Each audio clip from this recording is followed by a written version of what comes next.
नमस्कार दोस्तों, आप देख रहे हैं जी के जॉब एग्जाम यूट्यूब चैनल। तो चलिए शुरू करते हैं आज के इस सेशन को। तो आपको इस क्लास की वीडियो में इन सभी सब्जेक्ट से संबंधित प्रश्न बताए जाते हैं, पढ़ाए जाते हैं, जो आपके एग्जाम के पॉइंट ऑफ व्यू से बहुत ही ज्यादा महत्वपूर्ण है।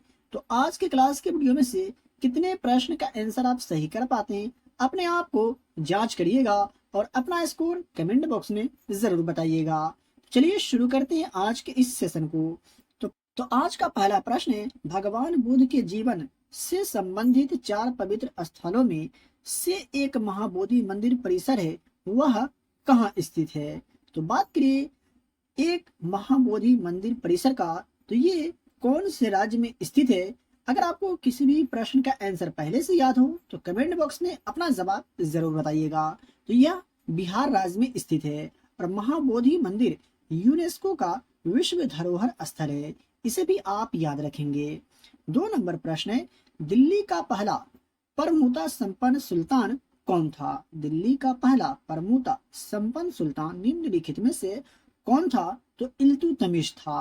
और कुतुबुद्दीन ऐबक को भारत में तुर्की साम्राज्य का संस्थापक माना जाता है। तो आपसे प्रश्न इस तरह से भी पूछा जा सकता है कि तुर्की साम्राज्य का संस्थापक किसे माना जाता है? तो कुतुबुद्दीन ऐबक को। देख लेते हैं अगला प्रश्न को। तो 3 नंबर प्रश्न है, 1921 में मोपला विद्रोह डैश में घटित हुआ। कहने का मतलब ये हुआ कि वर्ष 1921 में मोपला विद्रोह निम्नलिखित में से कौन से राज्य में घटित हुआ था? तो यह केरल राज्य में हुआ था। तो सही जवाब होगा ऑप्शन नंबर बी। तो यहाँ से आपका 2 प्रश्न कवर हो गए। एक तो ये कि मोपला विद्रोह कब हुआ, तो वर्ष 1921 में, और कहाँ, तो केरल राज्य में। देख लेते हैं दूसरे प्रश्न को। 4 नंबर प्रश्न है, विजयनगर साम्राज्य की स्थापना किस वर्ष हुई थी? तो बात करें विजयनगर साम्राज्य की, तो इसकी स्थापना 1336 ईस्वी में हुई थी। और विजयनगर साम्राज्य की स्थापना 1336 में तो हुई थी, लेकिन इसके संस्थापक कौन थे? तो हरिहर और बुक्का इसके संस्थापक थे। तो इसका राइट आंसर होगा ऑप्शन नंबर ए। चलिए बढ़ते हैं दूसरे प्रश्न की ओर। 5 नंबर प्रश्न है, पलासी का युद्ध वर्ष डैश में लड़ा गया था। पलासी का जो युद्ध हुआ था किस वर्ष में लड़ा गया था, किस वर्ष में हुआ था? तो 1757 में पलासी का युद्ध हुआ था। तो सही जवाब होगा ऑप्शन नंबर डी। और पलासी के युद्ध ने भारत में ब्रिटिश साम्राज्य की नींव रखी, ये भी आप याद रखेंगे। चलिए बढ़ते हैं दूसरे प्रश्न की ओर और देख लेते हैं आज का 6 नंबर प्रश्न को। लेकिन उससे पहले आप यहाँ तक आ गए, इसका मतलब आप आज का क्लास का वीडियो पसंद आ रहा है। तो फिर सोच क्या रहा है, वीडियो को लाइक कर दीजिए और चैनल पर पहली बार विजिट कर रहे हैं तो चैनल को सब्सक्राइब करके बेल आइकन को प्रेस कर लीजिए, क्योंकि यहाँ आपको मोस्ट वीवीआई प्रश्न बताए जाते हैं, पढ़ाए जाते हैं, और यहाँ से प्रश्न आपको अपने एग्जाम के पेपर में देखने को जरूर मिलेंगे। और डेली की क्लास के फ्री में पीडीएफ कैसे आप प्राप्त कर सकते हैं वो भी मैं आपको लास्ट में बताने वाला हूँ। तो 6 नंबर प्रश्न है, कौन सी नदी हुगली नदी में नहीं मिलती है? निम्न में से कौन सी नदी है जो हुगली नदी में नहीं मिलती है? तो सुवर्ण रेखा नदी जो है ये हुगली नदी में नहीं मिलती है। और हुगली नदी का उद्गम गंगा नदी और मुख बंगाल की खाड़ी में है, ये आप याद रखेंगे। बात करें 7 नंबर प्रश्न का, तो अलास्का रेंज किस देश में अवस्थित है? अलास्का रेंज जो है निम्नलिखित में से कौन से देश में स्थित है? तो ए और बी दोनों, यानी संयुक्त राज्य अमेरिका और कनाडा में स्थित है अलास्का रेंज। तो इसका सही जवाब हो जाएगा ऑप्शन नंबर सी। 8 नंबर प्रश्न है, भारत का राष्ट्रीय संग्रहालय कहाँ स्थित है? भारत का जो राष्ट्रीय संग्रहालय है निम्नलिखित में से कहाँ स्थित है? तो दिल्ली में है। और बात करें इसके उद्घाटन का, तो राष्ट्रीय संग्रहालय का उद्घाटन 15 अगस्त वर्ष 1949 को हुई थी। बात कर ले 9 नंबर प्रश्न का, तो भारत का उत्तर दक्षिण विस्तार किलोमीटर में कितना है? यानी भारत का उत्तर से दक्षिण जो है ये कितना किलोमीटर है, ये आपसे पूछा जा रहा है। तो 3214 किलोमीटर में है भारत का उत्तर से दक्षिण तक की लंबाई। तो सही जवाब होगा ऑप्शन नंबर सी। और बात करें भारत का कुल क्षेत्रफल का, तो 32.87 लाख वर्ग किलोमीटर है भारत का कुल क्षेत्रफल।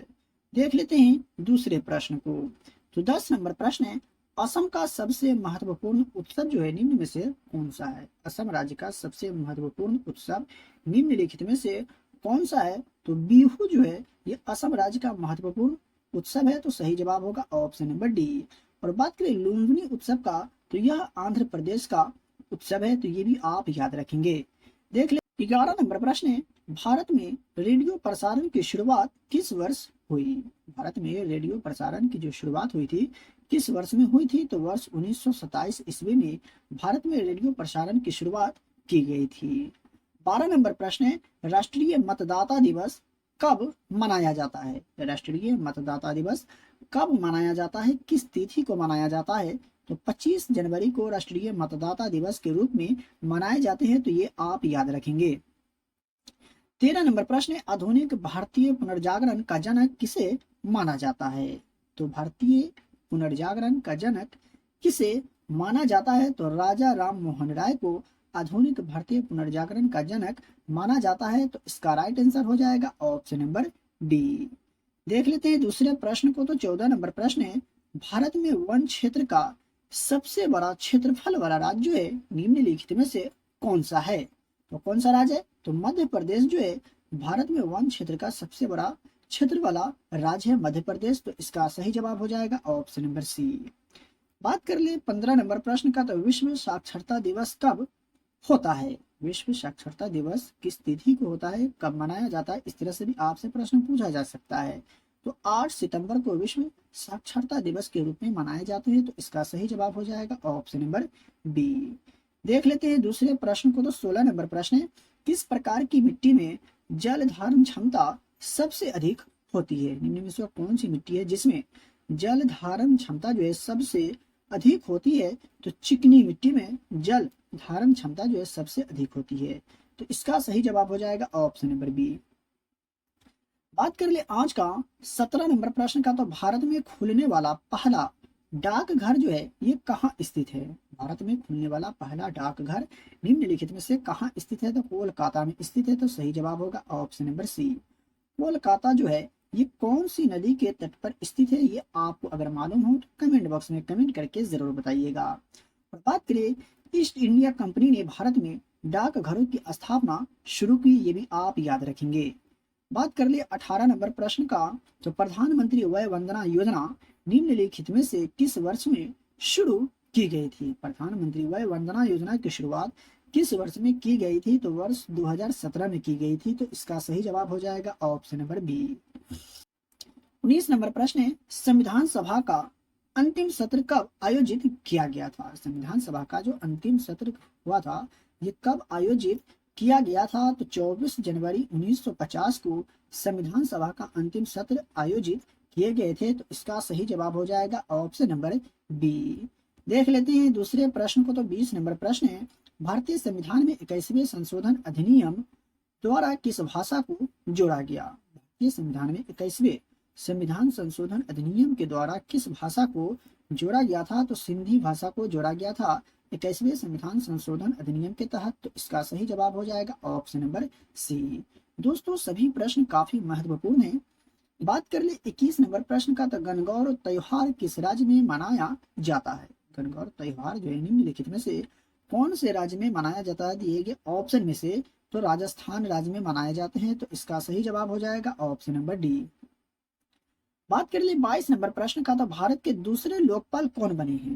हाल ही में भारत के दूसरे लोकपाल जो बने हैं कौन बने हैं, उनका नाम क्या है? तो माणिकराव खानविलकर भारत के दूसरे लोकपाल बन गए हैं, तो इसका सही जवाब हो जाएगा ऑप्शन नंबर ए। वहीं बात करें आज का 23 नंबर प्रश्न का, तो फिक्की का पूर्ण रूप क्या है, यानी फिक्की का फुल फॉर्म क्या है, ये आपसे पूछा जा रहा है। तो federation of Indian chamber of commerce and industry FICCI का फुल फॉर्म होते हैं, तो इसका सही जवाब की अगर बात करें तो ऑप्शन नंबर बी होगा। ठीक है, देख लेते हैं 24 नंबर प्रश्न को, तो बिहार के किस व्यक्ति को भारत रत्न मिला है? बहुत ही आसान प्रश्न है, मैं आशा करता हूं कि आप सभी लोगों को यह प्रश्न का आंसर जरूर याद होगा। नहीं याद है तो आप याद रखेंगे। तो जननायक कर्पूरी ठाकुर जी को भारत रत्न मिला है, तो इसका सही जवाब हो जाएगा ऑप्शन नंबर ए। देख लेते हैं दूसरे प्रश्न को, तो 25 नंबर प्रश्न है, बिहार विधानसभा के नए अध्यक्ष कौन हैं? बिहार विधानसभा के जो नए अध्यक्ष बने हैं उनका नाम क्या है? तो नंद किशोर यादव बिहार विधानसभा के नए अध्यक्ष उनका नाम है। तो इसका सही जवाब की अगर बात करें तो ऑप्शन नंबर सी होगा। दोस्तों मैं आपको बताते चलूं, अगर आपको किसी भी प्रश्न में डाउट हो, किसी भी प्रश्न के उत्तर में अगर आपको डाउट हो, तो आप हमसे कमेंट बॉक्स में कमेंट करके पूछ सकते हैं। मैं सभी लोगों की कमेंट को रीड करता हूं, अगर कोई सवाल होता है तो जवाब भी देता हूं। 26 नंबर प्रश्न है, कैल्शियम की परमाणु संख्या कितनी है? कैल्शियम की परमाणु संख्या कितनी होती है? तो 20 होती है कैल्शियम की परमाणु संख्या। ठीक है, सही जवाब होगा ऑप्शन नंबर सी। देख लेते हैं दूसरे प्रश्न को। तो 27 नंबर प्रश्न है, निम्नलिखित में से कौन एक संचारी रोग है? दिए गए ऑप्शन में से कौन जो है एक संचारी रोग है, ये आपको पहचान करना है। तो अगर आपने चुना है ऑप्शन नंबर ए तो बिल्कुल सही जवाब है, टाइफाइड एक संचारी रोग है। तो इसका सही जवाब हो जाएगा ऑप्शन नंबर ए। 28 नंबर प्रश्न है, एक विलयन जो नीले लिटमस को लाल करता है उसका पीएच मान हो सकता है। कहने का मतलब ये हुआ कि एक विलयन जो नीले लिटमस पत्र को लाल कर देता है तो उसका पीएच मान जो होता है कितना होता है, ये आपसे पूछा जा रहा है। तो 6 होता है। तो सही जवाब होगा ऑप्शन नंबर डी। देख लेते हैं 29 नंबर प्रश्न को। तो जब प्रकाश नेत्र में प्रवेश करता है तो अधिकांश अपवर्तन कहाँ होता है? जब प्रकाश नेत्र में प्रवेश करता है तो अधिकांश अपवर्तन निम्नलिखित में से कहाँ होता है? तो स्वच्छ मंडल यानी कॉर्निया पर होता है। तो इसका सही जवाब होगा ऑप्शन नंबर बी। बात करें आज का 30 नंबर प्रश्न का। तो विवेक की एसआई इकाई डैश होती है? विवेक की एसआई इकाई जो होती है क्या होती है? तो मीटर पर सेकंड विवेक की एसआई इकाई होती है। तो सही जवाब होगा ऑप्शन नंबर बी। तो मेरे प्यारे दोस्तों, ये थे 30 महत्वपूर्ण प्रश्न जो आपके एग्जाम के पॉइंट ऑफ व्यू से बहुत ही ज्यादा महत्वपूर्ण है। तो कितने प्रश्न का आंसर आप सही कर पाए, अपना स्कोर कमेंट बॉक्स में कमेंट करके जरूर बताइएगा। और आज का क्लास का वीडियो कैसा लगा ये भी कमेंट करके जरूर बताइएगा। और इस वीडियो को अपने दोस्तों और रिलेटिव में शेयर जरूर करें। डेली की क्लास की फ्री में पीडीएफ प्राप्त करने के लिए वीडियो के डिस्क्रिप्शन में दिए गए टेलीग्राम चैनल लिंक को ज्वाइन करें और डेली की क्लास के फ्री में पीडीएफ प्राप्त करें। तो चलिए मिलते हैं फिर से एक नई वीडियो में।